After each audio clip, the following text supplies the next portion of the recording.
Hi! నా స్టైల్‌లో నేను రొయ్యల పచ్చడి ఎలా చేస్తానో చూపిస్తారండి.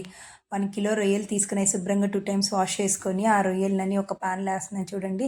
దాంట్లో హాఫ్ స్పూన్ పసుపు, ఇంకా 1 స్పూన్ సాల్ట్ ఏసి నేను పొయ్యి మీద పెడుతున్నాను చూడండి. వాటర్ అనేదే పొయ్యొద్దు, మనకు రొయ్యల్లో నుంచే వాటర్ అనేది వచ్చేస్తాయి.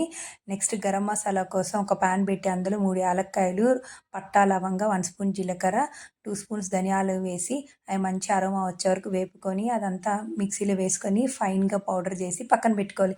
నెక్స్ట్ చూడండి, రొయ్యల నుంచి మంచి అంత వాటర్ అంతా పోతుంది. ఆ రొయ్యలు అనేది స్మెల్ లేకుండా పోతుంది. నెక్స్ట్ వేరొక పాన్ పెట్టి అందులో పల్లి ఆయిల్, ఫ్రీడమ్ ఆయిల్ వేయాలి. నెక్స్ట్ మనం వాటర్‌లో నుంచి రొయ్యలు సపరేట్ చేసేసి అవి మంచిగా బాయిల్ అయినాయి కదా! ఇక్కడ ఆయిల్ కూడా కాగిపోయింది కదా! ఈ కాగిపోయిన ఆయిల్‌లో మనం రొయ్యలు అనేది యాడ్ చేసుకొని, రొయ్యలు ఒక 5, 10 మినిట్స్ మంచిగా గోల్డెన్ బ్రౌన్ కలర్ వచ్చేంత వరకు ఫ్రై చేసుకోవాలి రొయ్యలు. ఆ రొయ్యలు ఫ్రై అయినాక అవంతా నేను ఒక బౌల్‌లో సపరేట్ చేసేస్తున్నాను చూడండి. ఆ ప్యాన్‌లోనే ఇప్పుడు అల్లం వెల్లుల్లి పేస్ట్, అంటే మనం ఫ్రెష్‌గా చేసిన అల్లం వెల్లుల్లి పేస్ట్ ఉంటుంది కదా! అదొక 2 స్పూన్స్ యాడ్ చేయాలి చూడండి. అల్లం వెల్లుల్లి పేస్ట్ ఏసినాక మనం గరిటెతో ఒక 5 మినిట్స్ అలా తిప్పుతూ ఉంటే అదొక మంచి అరోమా వస్తుంది. ఆ అరోమా అనేది ఆయిల్‌లో చాలా బావుంటుంది.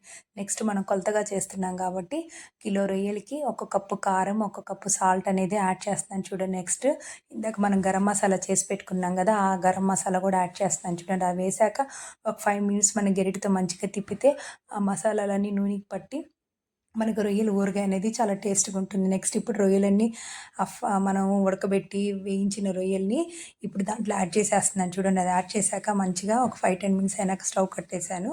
అది చల్లారే లోపల నిమ్మరసము నేను చేసుకుంటున్నాను చూడండి. ఒక 4 నిమ్మకాయల రసము దాంట్లో యాడ్ చేస్తున్నాను. యాడ్ చేశాక మంచిగా మనం గెంటితో మొత్తం మిక్స్ చేసుకుంటే మనం ఒకసారి టేస్ట్ చూసుకోవచ్చు. ఉప్పు, కారం సరిపోయిందో లేదో.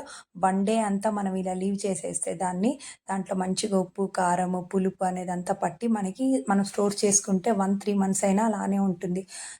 దానిపైన లిడ్ పెట్టేసి వన్ డే అంతా నేను వదిలేసాను. నెక్స్ట్ డే చూపిస్తున్నాను చూడండి. ఇప్పుడంతా అది మంచిగా ఊరిపోయింది. ఇలా నేను ఈ గ్లాస్ బాటిల్స్ డీమార్ట్‌లో తీసుకున్నాను. దాంట్లో స్టోర్ చేసి పెట్టుకుంటే మనకి 1, 2 మంత్స్ అయినా అలానే ఫ్రెష్‌గా ఉంటుంది. పికిల్ టేస్ట్ కూడా చాలా బావుంటుంది.